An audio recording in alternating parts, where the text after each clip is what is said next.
Sairam ma'am. It's Sairam to all of you. Sairam ma'am. Let's just wait for some time for your classmates to join.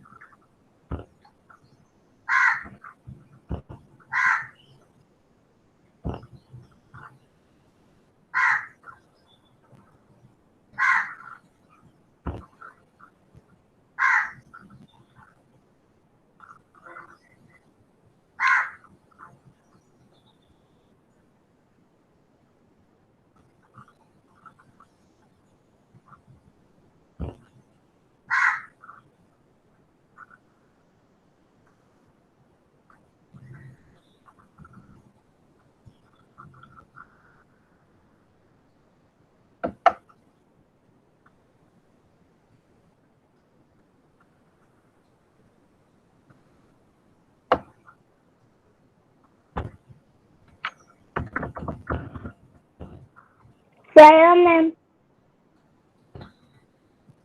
Sairam ma'am. Sairam. Sairam.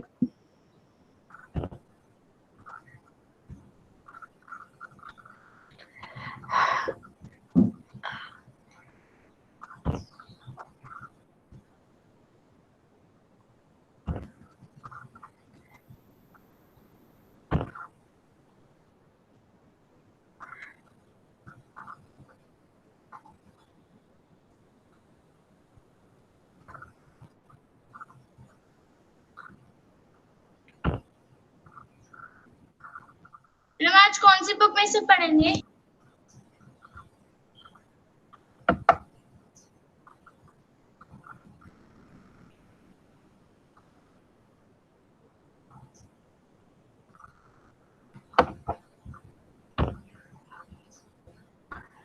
So we were going to do the chapter new questions and ideas. I am going to show you some videos. बेटा PPT बना के रख लो, maybe 10 days from now on उसका timetable आपको मिल जाएगा. Ma'am आज कौन सी बुक से पढ़ेंगे? पीपीटी बना के आप लोग तैयार रखेंगे. यस मैम बहुत दिनों की बना कर रख ली. तो मैं क्या करूं, मुझे ये बताओ आप. जिस दिन एग्जाम की डेट होगी उसी दिन एग्जाम लिया जाएगा ना, क्योंकि आपने क्योंकि तैयारी कर ली है तो आज ही ले लूं. मैम पेपर पे बनाने के PPT. What? I'm not understanding what you're asking.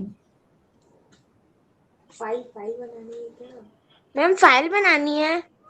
बेटा पीपीटी का मतलब क्या होता है? मैम पावर पॉइंट प्रेजेंटेशन वो पेपर पे कैसे बन सकता है? Okay ma'am. सब लोग बना के रख लीजिए. आपका सेकेंड पीरियोडिक जो होगा उसमें पावर पॉइंट प्रेजेंटेशन के थ्रू आप एक छोटा सा टॉपिक पढ़ाएंगे और उसके बेसिस पर आपको मार्क्स मिलेंगे. मैम अभी पीरियोडिक होंगे? हाँ होंगे, उसका टाइम टेबल आपको मिल जाएगा जल्दी ही. इस बार रिटन टेस्ट नहीं होगा, इस बार आपका प्रेजेंटेशन और ओरल टेस्ट ही होगा. सोशल साइंस में तो यही होगा. तो आप तैयारी करके रख लें, आप सब कुछ तैयार कर लें. डिस्क्रिप्टिव टेस्ट नहीं होगा. I repeat. होगा. क्या? ओरल कैसे होगा? यस ओरल टेस्ट भी होगा. मैम कैसे होगा? कैसे क्या होगा? मैं आपसे क्वेश्चन पूछूंगी, आप आंसर करेंगे.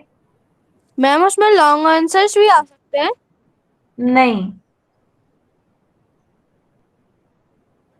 मैम तो कैसे क्वेश्चन आएंगे? MCQ? Ma'am one word answer. मुझे एक बात बताओ, ओरल टेस्ट का क्या मतलब होता है? मैम बोल के बताने वाले. Simple as that. जो भी पढ़ाया है उसमें से कुछ भी बोल के आपसे पूछ सकते हैं कि ये क्या था, ये क्या था. It could be a long answer, it could be a very short answer. Multiple choice थोड़ी दूंगी मैं ओरल टेस्ट में, क्यों दूंगी मल्टीपल चॉइस? कैसी बातें करते हो तुम लोग, जैसे कि तुमने कभी ओरल टेस्ट ही नहीं दिया। मैम अगर आपको एमसीक्यू देना है तो मैम आपको कौन बनेगा करोड़पति जैसे देना पड़ेगा। हाँ हाँ हाँ, या वेरी फनी। ठीक है, तो हम लोग चैप्टर शुरू कर रहे हैं। आप लोग सब पढ़ना शुरू कर देंगे, आप अपनी पीपीटी बना के तैयार रख लेंगे। जिस दिन डेट आती है, जैसे इंस्ट्रक्शंस आते हैं, उसके ऊपर हम लोग काम करेंगे। ज्यादा बड़े प्रेजेंटेशंस नहीं बनाएंगे। आपको आपको मैक्सिमम मैम कम 5, से कम मैम मैंने कम से क्या कम कहा, कितने के? आपका प्रेजेंटेशन 5 to 7 मिनट्स का ही होगा, उससे ज्यादा का आपका प्रेजेंटेशन नहीं होना चाहिए। मैम हम किसी भी बुक के चैप्टर के ऊपर पीपीटी बनाना है ना? हाँ, नहीं तो किस चीज पर बनाओगे, तुम्हें और क्या पता है ऐसा? मैम मैम आप ही आजकल बोलो। गूगल पे सब कुछ मैम मिलता है। कितने मैम कौन से चैप्टर्स आएंगे पीपीटी में? बेटा तुम मेरी बात को समझो। गूगल से अगर तुमने पीपीटी बना ली तो तुम उसे प्रेजेंट कैसे करोगे? तुम्हें वो पढ़ाना है, केवल पीपीटी नहीं दिखाना है। तुम्हें अपने सारे क्लासमेट्स को पढ़ाना है, जैसे मैं तुम्हें पढ़ाती हूँ। मैम उसे आई हिंदी में डोंट कन्वर्ट केयर करके। उसमें कितने पेजेस हैं, मैं आपको 5 to 7 मिनट्स दूंगी, उसके अंदर आपको सबको एक टॉपिक क्लियर करके बताना है। बात खत्म।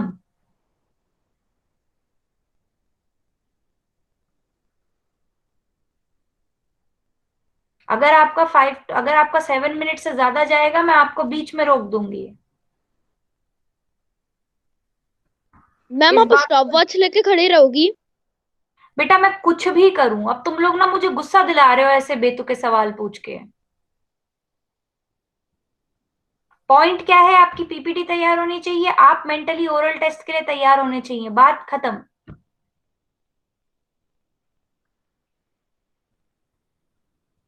Now I am going to begin the chapter.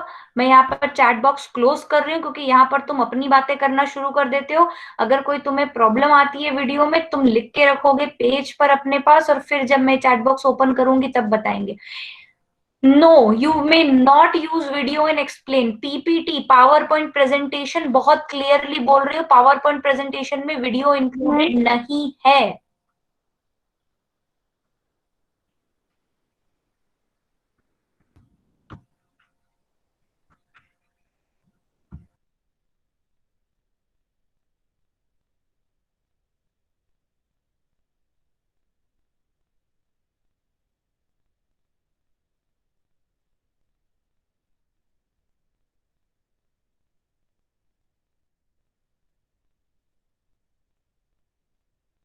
उनको अपने वेरियस नीड्स के लिए, जो भी उनको ज़रूरतें थी उसके लिए दे वांटेड वाटर। तो वो लोग उस समय काम क्या करते थे? वो Ma'am, your voice is breaking. Ma'am, video's voice is breaking. Yes ma'am. The last time I am Yes, going ma'am, to video say is not something, clear. listen to me। जब मैं बोल रही हूँ बीच में आप नहीं बोलोगे, नहीं तो हम सब लोग बात करते रहेंगे क्या?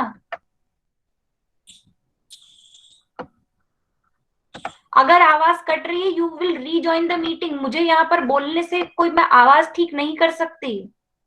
Ma'am voice is clear. अगर आपको आवाज नहीं आ रही, if the voice is breaking, leave the meeting, join it again. There is no other thing that we can do. There is no other thing that you can do.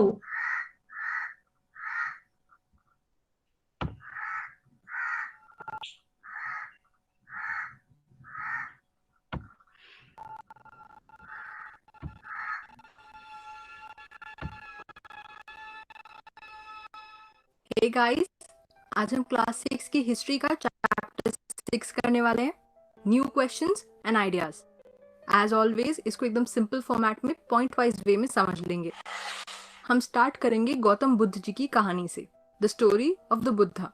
He was the founder of Buddhism. इनको सिद्धार्थ या गौतम नाम से जाना जाता है, and he was born around 2500 years ago। ये time इसलिए भी सिग्निफिकेंट है क्योंकि इस टाइम के अराउंड बहुत सारे चेंजेस हो रहे थे सोसाइटी में। कैसे चेंजेस? हमने पिछले चैप्टर्स में पढ़ा था महाजनपद के बारे में। इस टाइम के अराउंड काफी महाजनपद पावरफुल हो रहे थे, नई सिटीज बन रही थी, विलेजेस में भी लाइफ चेंज हो रही थी और बहुत सारे थिंकर्स आ गए थे, काफी सारे क्वेश्चंस के आंसर्स ढूंढ रहे थे। वो सोसाइटी के इन चेंजेस को, डायनामिक्स को समझना चाह रहे थे और लाइफ की ट्रू मीनिंग को समझना चाह रहे थे। सो इन्हीं सारी चेंजेस के बीच में गौतम बुद्ध जी की कहानी स्टार्ट हुई। गौतम बुद्ध जी एक स्मॉल गण को बिलोंग करते थे जिसका नाम था साक्य गण। हमने पिछले चैप्टर्स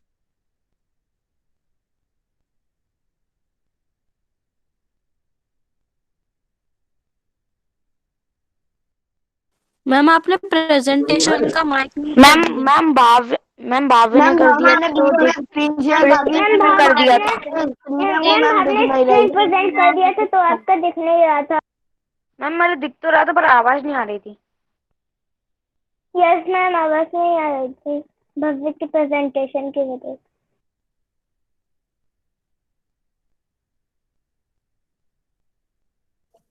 मैम आपकी स्क्रीन नहीं दिख रही।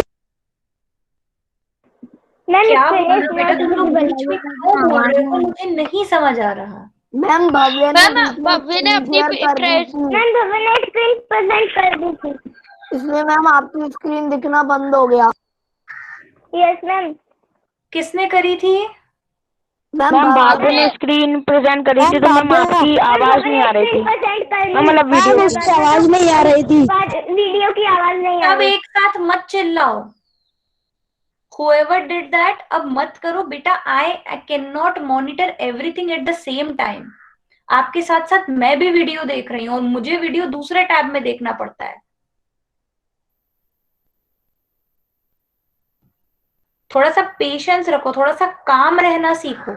इतना हल्ला गुल्ला मत मचाओ। किसी को कुछ समझ में नहीं आया होगा अब पिछले 5 मिनट में क्या हुआ। I'll have to restart again.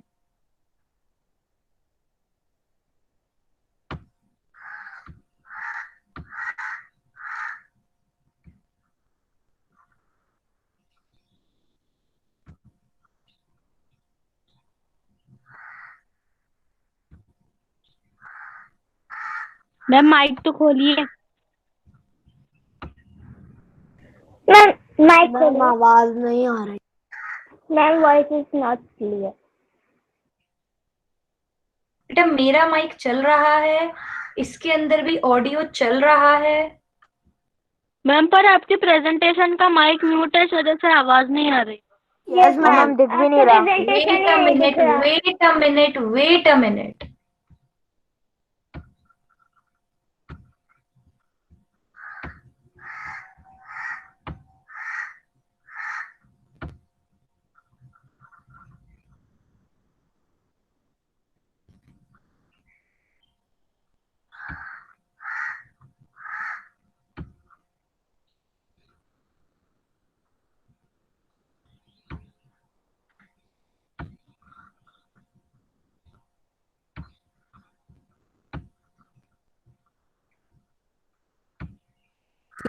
Format में पॉइंट वाइज वे में समझ लेंगे।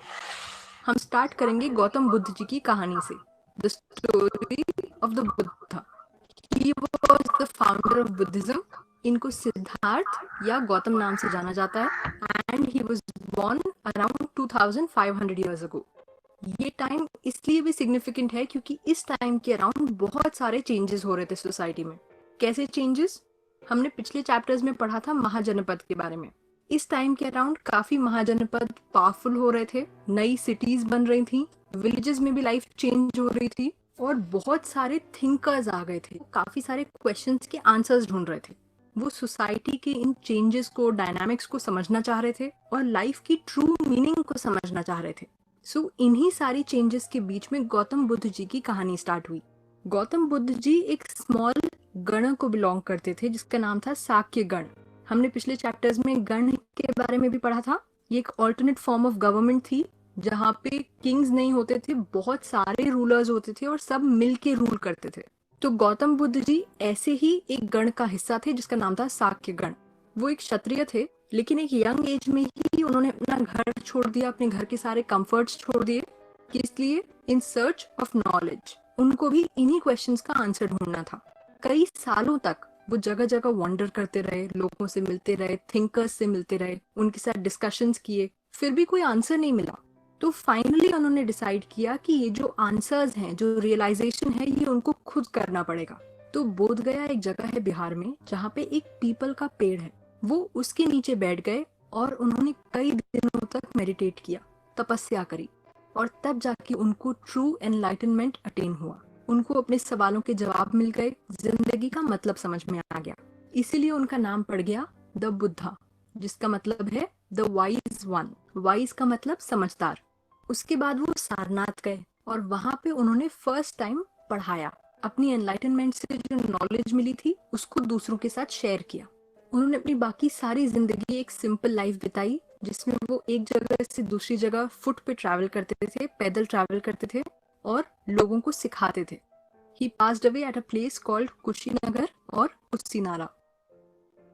गौतम बुद्ध जी की टीचिंग्स क्या थी? उन्होंने कहा life is full of suffering and unhappiness. सबकी लाइफ में बहुत सारी सफरिंग होती है, अनहैप्पीनेस होती है, पर इसका कॉज क्या है, इसकी वजह क्या है? Our cravings and desires which often can not be fulfilled. हमें लाइफ में हमेशा कुछ ना कुछ चाहिए होता है। We are always wanting, craving, desiring something. और काफी बार ये डिजायर ऐसी होती हैं जो पूरी हो भी नहीं सकती, और अगर पूरी हो भी सकती हैं तो भी हम सेटिस्फाइड नहीं होते। या तो हमें ज्यादा चाहिए होता है या हमें कुछ और चाहिए होता है। इसको गौतम बुद्ध जी ने कहा था थर्स्ट या तन्हा। तो इसका सोल्यूशन क्या है? उन्होंने सिखाया कि ये जो कांस्टेंट क्रेविंग है, इससे छुटकारा पाने का तरीका है मॉडरेशन इन एवरीथिंग। किसी भी चीज की अति मत करिए, कुछ भी बहुत ज्यादा मत करिए। उनकी और टीचिंग्स क्या थी? उन्होंने लोगों को काइंड होना भी सिखाया, दूसरों की रिस्पेक्ट करना सिखाया, इंक्लूडिंग एनिमल्स। वो ये भी बिलीव करते थे कि हमारे जो एक्शंस हैं, जिसको हम कर्म कहते हैं, चाहे वो अच्छे एक्शंस हो या बुरे, दोनों का फल हमें इस जिंदगी में भी मिलता है और नेक्स्ट लाइफ में भी मिलता है। इसका मतलब in Buddhism people believe in life after death. वो प्राकृत में सिखाते थे। हम पिछले चैप्टर्स में भी डिस्कस कर चुके हैं कि Prakrit was the language of the ordinary people. इस तरह से इनके मैसेजेस जो है ये आम जनता भी समझ पाती थी। उन्होंने ये भी इनकरेज किया लोगों को कि वो खुद अपना सच ढूंढें, ब्लाइंडली उनकी बात को फॉलो ना करें। वो चाहते थे कि लोग खुद से कंक्लूजन्स ड्रॉ करें। एक बहुत फेमस कहानी भी है जो गौतम बुद्ध जी के इस नेचर को रिआइटरेट करती है। एक बार एक वुमन थी जिसका नाम था किसेगोतामी, जिसके बेटे की डेथ हो गई थी। वो इतनी दुखी थी कि वो पूरे सिटी में अपने बच्चे को कैरी करके रो रही थी और लोगों से मदद मांग रही थी। वो सबसे बेग कर रही थी कि प्लीज मेरे बेटे को वापस जिंदा कर दो। तो एक काइंड आदमी उस वुमन को बुद्धा जी के पास ले गए।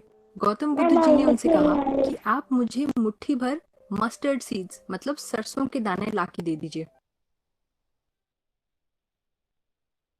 Yes, somebody said something. Ma'am Aarush, ma'am क्या आरुष हुआ?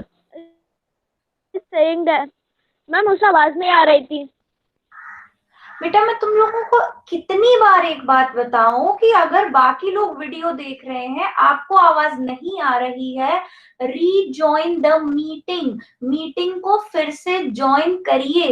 दूसरों को क्यों डिस्टर्ब करते हो?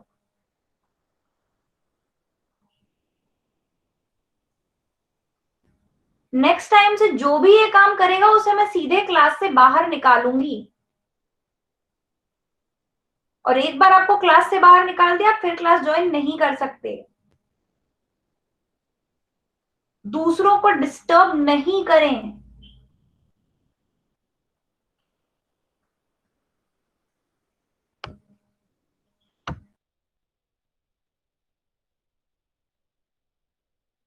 और मैं आपके बच्चे को जिंदा कर दूंगा, लेकिन शर्त ये है कि ये जो मस्टर्ड सीड्स होने चाहिए ये उस घर से आनी चाहिए जहां किसी की डेथ नहीं हुई है। वो औरत खुश हो गई और घर घर जाके पूछने लग गई। तब जाके उसको मालूम पड़ा कि हर घर में किसी ना किसी की डेथ हुई है। तब उस लेडी को समझ में आ गया कि death is a part of life and everyone deals with it. और वो खुद ही रियलाइज कर गई कि वो जो मांग रही है वो पॉसिबल नहीं है। जिस टाइम गौतम बुद्ध जी अपना मैसेज स्प्रेड कर रहे थे, उसी टाइम के अराउंड दूसरे थिंकर्स भी आ रहे थे। कुछ तो उनसे पहले से भी थे। दूसरे थिंकर्स भी ऐसे ही क्वेश्चंस के आंसर्स ढूंढ रहे थे, जैसे लाइफ आफ्टर डेथ या क्या सैक्रिफाइसेस परफॉर्म करने चाहिए, एक्सेट्रा। इनमें से काफ़ी थिंकर्स ये मानते थे कि यूनिवर्स में कोई ऐसी चीज़ भी है जो बहुत ज़्यादा परमानेंट है और वो डेथ के बाद भी जिंदा रहती है। इसको उन्होंने डिस्क्राइब किया एज आत्मा, द इंडिविजुअल सोल, और ब्रह्मा, द यूनिवर्सल सोल। उनका ये मानना था कि अल्टीमेटली आत्मा और ब्रह्मा दोनों एक ही हैं। इन आइडियाज को उपनिषद्स में रिकॉर्ड किया गया है। Upanishads were part of the later Vedic text. आपको याद होगा हमने पिछले चैप्टर में डिस्कस किया था कि लेटर वैदिक टेक्स्ट वो होते हैं जो ऋग्वेद के बाद लिखे गए थे। इसमें बाकी तीनों वेद भी आते हैं और उपनिषद्स भी आते हैं। जो उपनिषद वर्ड है इसका लिटरल मीनिंग होता है अप्रोचिंग एंड सिटिंग नियर, किसी चीज के पास जाना, उसको अप्रोच करना और उसके बगल में बैठना। उपनिषद्स में जो टेक्स्ट है वो टीचर स्टूडेंट की कॉन्वर्सेशन के फॉर्म में है। आइडियाज को सिंपली डायलॉग फॉर्म में रिप्रेजेंट किया गया है। हमने पहले भी बात करी थी कि डायलॉग क्या होता है, दो लोगों की बातचीत। उपनिषद के काफी आइडियाज पे बाद में एक फेमस थिंकर थे जिनका नाम था शंकराचार्य। उन्होंने इन आइडियाज पे काम किया। काफी उपनिषदिक थिंकर्स जो थे वो मेन थे, स्पेशली राजास एंड ब्राह्मण्स। कभी कभार कुछ विमेन थिंकर्स भी थी जैसे गार्गी। गार्गी बहुत फेमस थी अपनी लर्निंग, अपनी नॉलेज के लिए, और वो काफी बार जो किंग्स के कोर्ट में रॉयल डिबेट्स होती थी उसमें भी पार्टिसिपेट करती थी। Poor people rarely took part in these discussions. वो ऐसे डिस्कशंस में जनरली हिस्सा नहीं लेते थे, बट इसमें एक बहुत ही फेमस एक्सेप्शन है, सत्यकाम जबाला। इनका नाम पड़ा था इनकी मदर से जो स्लेव वुमन थी, Jabali.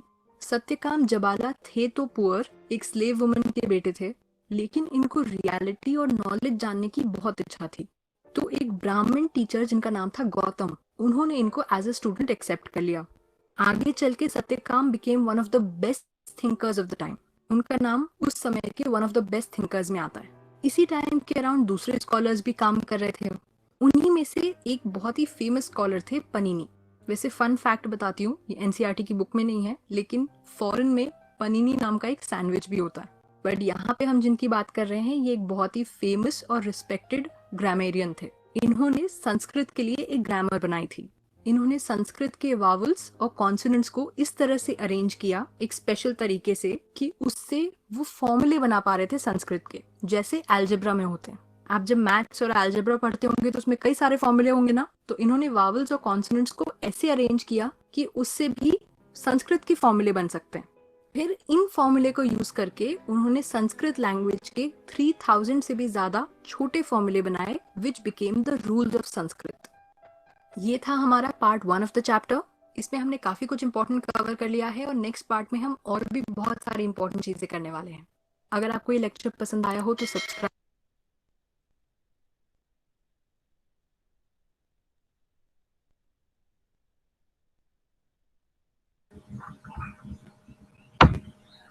Yes, so whoever has any question, just write in the chat box A and I will give you a chance to ask.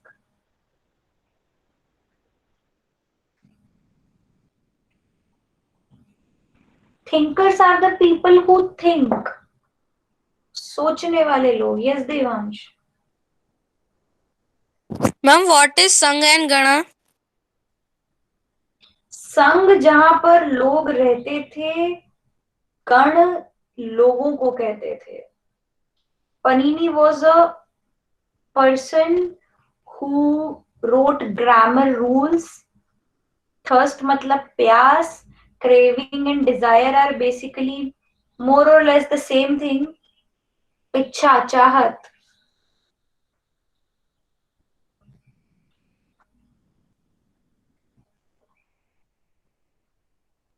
Anything else? Encourage. Encourage word आपने सुना नहीं है क्या Gaurik?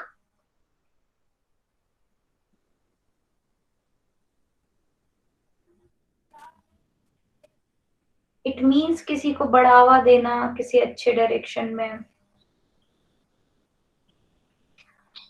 Upanishads were books and they were more or less similar like Vedas. इसके अंदर कुछ अच्छी चीजें लिखी हुई थी जिसके बेसिस पर सोसाइटी चलती है.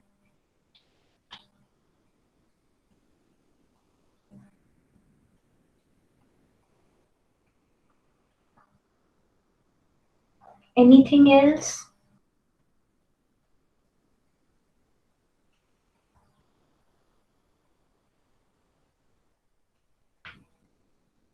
बेटा ये बहुत अच्छा चैप्टर है, इसको आप पढ़िए। ये बेसिकली इन लोगों के बारे में है जो कुछ अच्छा सोचते थे, जिनकी वजह से सोसाइटी में चेंजेस आए। तो आप भी कुछ चीजें सोचिए एंड हम लोग करते हैं इसके ऊपर आगे डिस्कशन।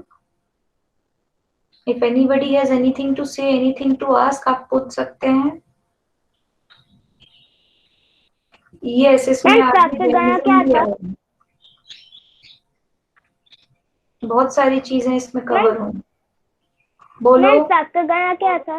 मैम चैप्टर गया क्या था? बेटा, एक बार स्पेलिंग लिख के बताओ मुझे, तुम्हारी आवाज में समझ नहीं आ रहा है तुम क्या कह रहे हो।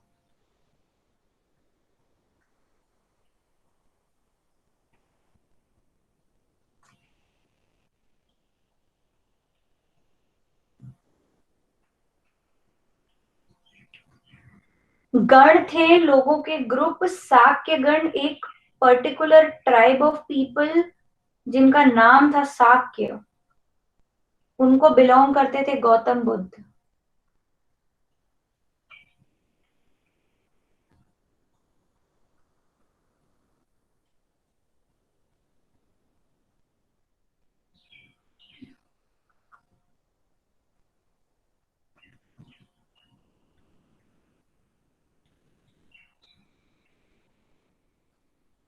ये दो महाजनपद के नाम हैं, मगध एंड वज्जी। मैम बोलो। मैम जो आज के स्टेट्स हैं उन्हें महाजनपद कहा जा सकता है? नहीं, क्योंकि महाजनपद एक हिस्टोरिकल टर्म है जो उन पर्टिकुलर जगह के लिए यूज किया गया। बेटा जगह का नाम है वज्जी, अब मैं उसे और कैसे एक्सप्लेन कर सकती हूँ।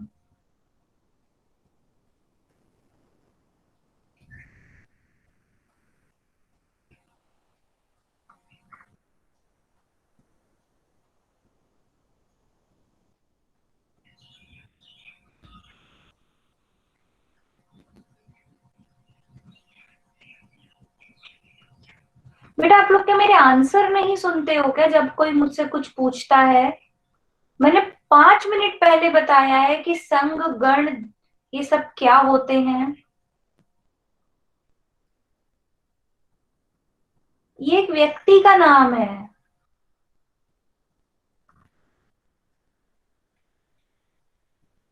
मोनेस्टरीज जहां पर साधु संत जाके रहा करते थे एट दैट टाइम, ऐसी बिल्डिंग्स जो रिलीजियस पर्पसेस के लिए यूज की जाती हैं। चरक वॉज एन एंशियंट फिजिशियन, इन्होंने एक बुक लिखी थी चरक संहिता, जिसमें मेडिसिन के बारे में बातें करी गई थी। प्रकृत लैंग्वेज है, एक लैंग्वेज का नाम है।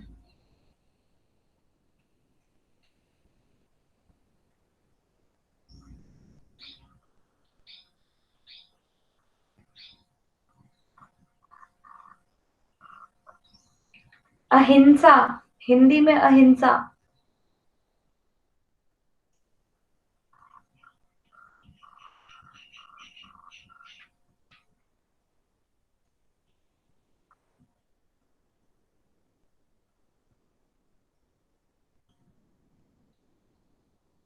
भिक्षु, भिक्षु की बात हो रही है तो the person who bags for something, भिक्षा मांगने वाले। विहार, जहाँ मोनेस्ट्रीज थी उन्हें हिंदी में यहाँ पर विहार क्या कहा जाता था।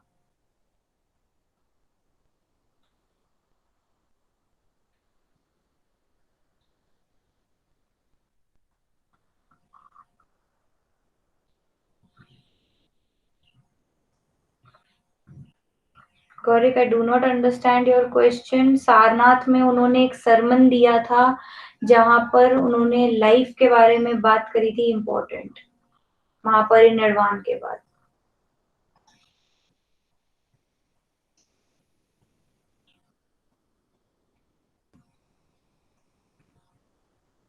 गौरिक, मैं समझ नहीं पा रही हूँ ये कहाँ से आया है और इसका क्या सेंस है।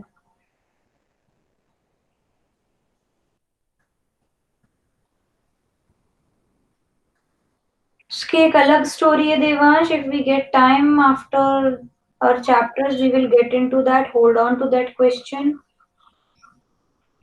Universal soul means that something which cannot be created, cannot be destroyed. ठीक है? This is enough for today and we will continue these things in the next class. सब लोग पीपीटी बना के तैयार रख लेंगे. ओरल टेस्ट के लिए मेंटली तैयार रहेंगे. थैंक यू सायरन. Take care all of you. Thank Yes, Thank you, ma'am. Thank you, ma'am.